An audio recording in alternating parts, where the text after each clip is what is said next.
Bwana, habari tena. Baada ya kutazama viongozi mbalimbali, leo hii nakuletea mwamba tunamuita Julius Kambarage Nyerere. Huyu mwamba ni kutoka kule nchini Tanzania. Alizaliwa tarehe 13 Aprili mwaka 1922 katika kijiji cha Butiama, wilaya ya Musoma, mkoani Mara, nchini Tanzania.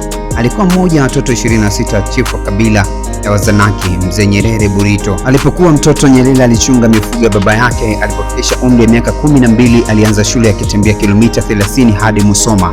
Baada ya kumaliza shule ya msingi, aliendelea kusoma shule ya wamishonari wa Katoliki huko Tabora. Alipofikisha umri wa miaka 20, alibatizwa kama Katoliki hadi mwisho wa maisha yake.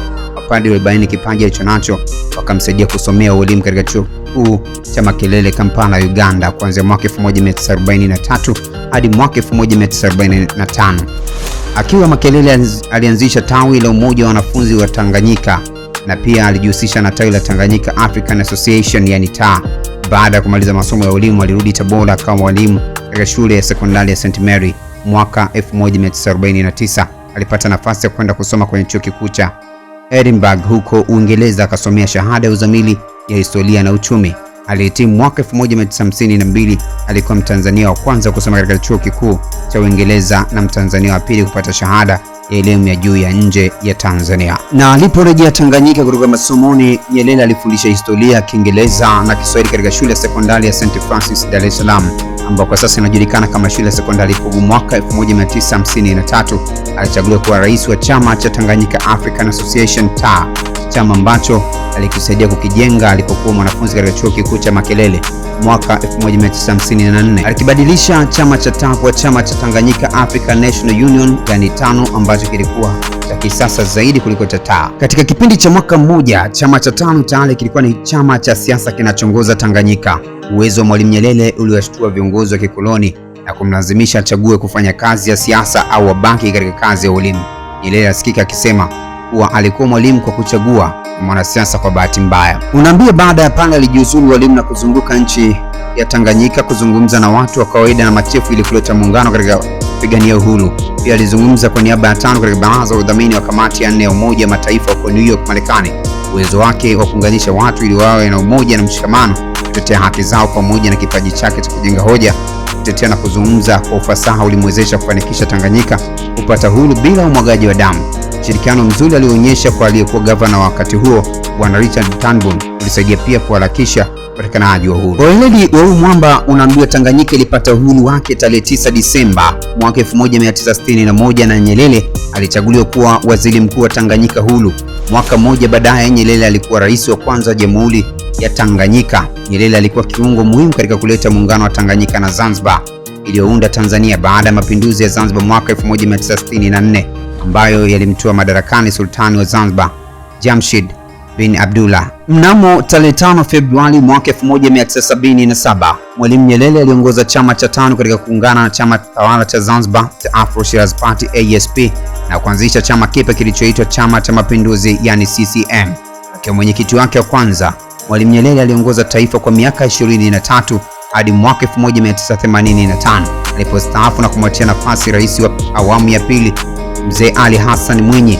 Yeye alibaki kuwa mwenyekiti wa CCM hadi mwaka 1990 alipostaafu, licha ya kuwa aliendelea kuwa na heshima kubwa katika nyanja za siasa za Tanzania na dunia hadi kifo chake. Baada ya kustaafu, Mwalimu Nyerere alitumia muda mwingi kukaa kijijini kwake Butiama, huku akilima shambani kwake. Pamoja na hayo, alianzisha taasisi ya Mwalimu Nyerere Foundation mwaka 1996.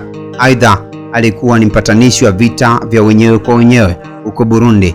Pia kati ya mwaka 1987 hadi mwaka 1990 alikuwa mwenyekiti wa Tume ya Kusini South Commission. Tarehe 14 Oktoba mwaka 1999 ni siku ambayo taifa la Tanzania halitaisahau kamwe, kwani Mwalimu Nyerere aliaga dunia akiwa na umri wa miaka 77 katika hospitali ya St. Thomas iliyoko jijini London, Uingereza, baada ya kuugua kansa ya damu.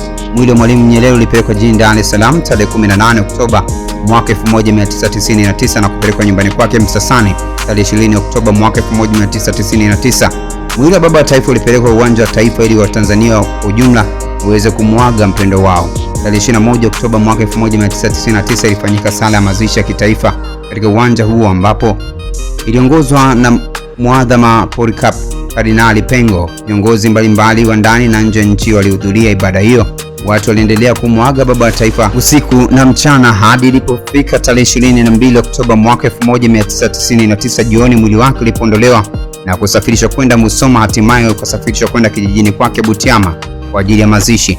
Mazishi ya Mwalimu Nyerere yalifanyika tarehe 23 Oktoba mwaka 1999 nyumbani kwake huko Mwitongo katika kijiji cha Butiama wilayani Musoma vijijini mkoani Mara. Mwamba huyu ataendelea kukumbuka kwa haya yafuatayo. Mwalimu Nyerere ni kati ya viongozi wachache wa Afrika ambao ameachia madaraka kwa hiari baada ya kutawala kwa muda miaka 23. Alileta umoja, upendo, mshikamano, amani na haki Tanzania pamoja na barani Afrika kwa ujumla. Alishiriki hatua mbalimbali za kupigania uhuru hadi kupata uhuru. Alitokomeza ubaguzi wa rangi. Kabla ya kuingia katika siasa alikuwa ni mwalimu. Hii ndio kazi ambayo ilimpatia jina la umaarufu la kuitwa mwalimu. Alijenga umoja wa taifa na utamaduni wa Kiafrika pamoja na kukuza lugha ya Kiswahili. Alitetea usalama wa taifa katika vita dhidi ya nduli Idi Amin. Alitoa mchango mkubwa katika vyama vya ukombozi vya nchi za kusini mwa Afrika kama vile ZANU kutoka kule Zimbabwe, ANC pamoja na PAC kutoka Afrika Kusini, SWAPO kutoka kule Namibia, MPRA kutoka Angola na FRELIMO kutoka Msumbiji. Alisimamia sera za kujali utu na ubinadamu. Alikuwa mwasisi wa itikadi za ujamaa na kujitegemea na Azimio la Arusha. Azimio hilo lilikuwa ni shabaha kujenga nchi ya kijamaa ambayo watu wake ni huru na wenye uwezo wa kuamua mambo yao wenyewe.